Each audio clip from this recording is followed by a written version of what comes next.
And the reason why I really wanted to be here to see firsthand what's left behind, and more importantly, community coming together. We've seen a lot of workers out today, as you see behind me. There's been a lot of utility workers that we've seen up and down between Malibu and the Pacific Palisades trying to restore power, trying to restore normalcy. But for a lot of folks, including a friend of mine who I went to high school with, her name is Kelly, she sadly lost her home, and she allowed us to go along with her as she went back for the very first time since being evacuated.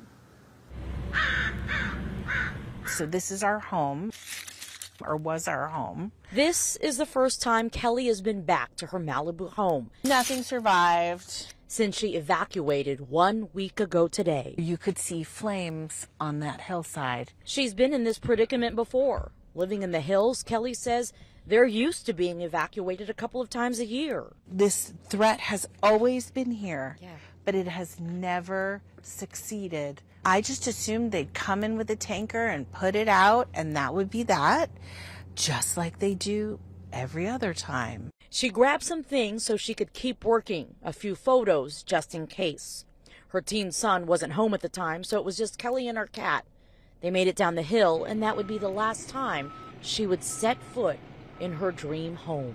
Yeah. I made it out 44 minutes before this house went up. Kelly went through the rubble to see if there was anything left.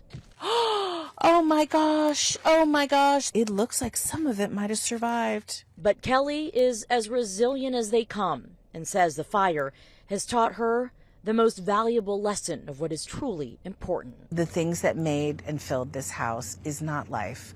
Life is having your family members safe, evacuating, and not succumbing to loss as a result of fire. I'm so lucky. I'm so lucky. There's so much to be grateful for.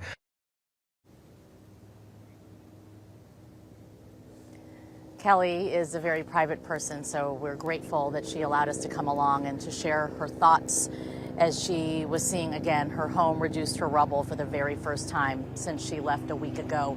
And these are the types of stories, story after story. Every home, every business, every car left in shambles or abandoned has a story behind it. And that's why we're here continuing our coverage as we bring to life, of course, these stories of impact. Coming up in our next hour, we always say when there's tragedy, look to the helpers.